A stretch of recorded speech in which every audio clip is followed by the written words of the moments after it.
बांग्लादेश के कुछ लोग आजकल भारत को आंखें दिखाने की कोशिश कर रहे हैं। उन्हें शायद याद नहीं कि हम जब भारत का नक्शा खरीदते हैं तो उनका इलाका by one get one free की तरह बगल में ही दिखता है। लेकिन जो मजाक आज वहां की सड़कों पर हो रहा है वो भारत के लिए सिर्फ मजाक नहीं बल्कि एक नेशनल सिक्योरिटी थ्रेट है। शेख हसीना के जाने के बाद वहां जो ज़ॉम्बी तंत्र पैदा हुआ है उसने मानवता को शर्मसार कर दिया है। आज बात करेंगे कि कैसे एक देश डेमोग्राफी बदलने की जिद में खुद को तबाह कर रहा है और क्यों अमेरिका अब वहां शांति का सफेद झंडा फहराने का ढोंग कर रहा है। लिंचिंग और डेमोक्रेसी का जनाजा। बांग्लादेश में कानून नहीं भीड़ का फरमान चल रहा है। दीपू चंद्रदास की लिंचिंग का वो वीडियो देखा आपने? पुलिस खड़ी रही और एक बेगुनाह को मौत के भूखे भेड़ियों के हवाले कर दिया। क्यों? क्योंकि भीड़ को लगा कि उसने ईर्ष्या निंदा की है, यानी ब्लास्फेमी का उस पे आरोप लगाया गया। सबूत जीरो। वहीं दूसरी तरफ इंकलाब मंच के प्रवक्ता शरीफ उस्मान हादी की मौत ने पूरे देश को दंगों की आग में झोंक दिया। 18 से 20 दिसंबर के बीच जो हुआ वो डराने वाला है। इंडियन एम्बेसी पर हमले की कोशिश, पत्रकारों को पीटना और चिन्मय कृष्णदास जैसे सांस्कृतिक केंद्रों को निशाना बनाना, ये सब इशारा कर रहे हैं कि वहां नफरत की खेती अब फसल देने लगी है। यूनुस सरकार और इलेक्शन का माया जाल। मोहम्मद यूनुस, जिन्हें अमेरिका का लाडला माना जाता है, वो अभी इंटरिम गवर्नमेंट चला रहे हैं। लेकिन क्या वो सच में चुनाव कराना चाहते हैं? हादी के भाई शरीफ उमर हादी ने बम फोड़ा है। उन्होंने सीधा आरोप लगाया है कि उनके भाई की हत्या इसलिए की गई ताकि फरवरी 2026 के चुनाव को पटरी से उतारा जा सके। सच तो ये है कि यूनुस सरकार रिफॉर्म्स के नाम पर वक्त काट रही है। जुडिशरी ठप है, पुलिस सरेंडर कर चुकी है और फॉरेन रिजर्व खत्म होने की कगार पर है। यूनुस का असली गेम प्लान क्या है?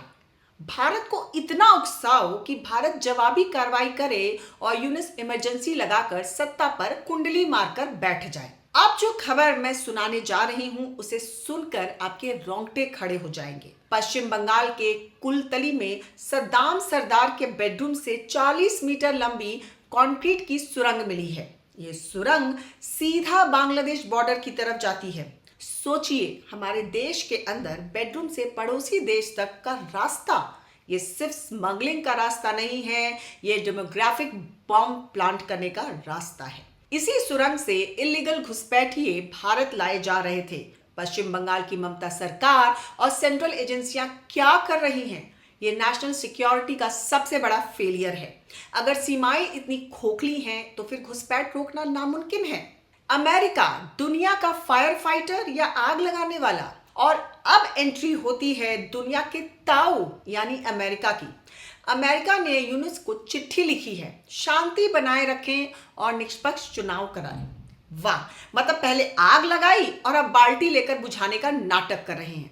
अमेरिका का मकसद साफ है, उसे भारत के दो किनारों यानी पाकिस्तान और बांग्लादेश पर अपना बेस चाहिए। वो भारत को घेरना चाहता है, लेकिन इतिहास गवाह है, अमेरिका ने जब भी किसी भस्मासुर को खड़ा किया है उसने सबसे पहले अमेरिका को ही डसा है। बांग्लादेश में इस समय जो रायता फैला है उसकी छींटें अब सीधे भारत के बॉर्डर तक आ रही हैं। वहां की माली हालत का जनाजा निकल चुका है, गारमेंट इंडस्ट्री ठप है और सप्लाई चेन का तो हैप्पी बर्थडे हो गया है। हालात ये हैं कि जो ट्रेनें दोस्ती की पटरी पर दौड़ती थी अब उन पर भी ब्रेक लग गया है। ऊपर से शेख हसीना के एक्स्ट्रेडिशन की जिद ने कूटनीति का पारा हाई कर दिया है। लेकिन असली सिरदर्द है वो रिफ्यूजी क्राइसिस का डर, जो किसी भी वक्त हमारे दरवाजे पर दस्तक दे सकता है।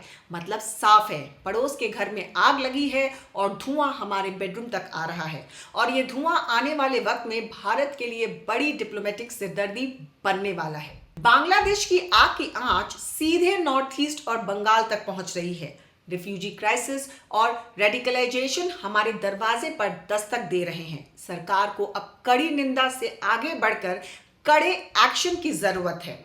आपको क्या लगता है, क्या बांग्लादेश में चुनाव समय पर होंगे या वहां खिलाफत कायम हो जाएगी? और अमेरिका के इस दोहरे चरित्र पर आपका क्या कहना है? कमेंट्स में अपनी राय जरूर बताएं।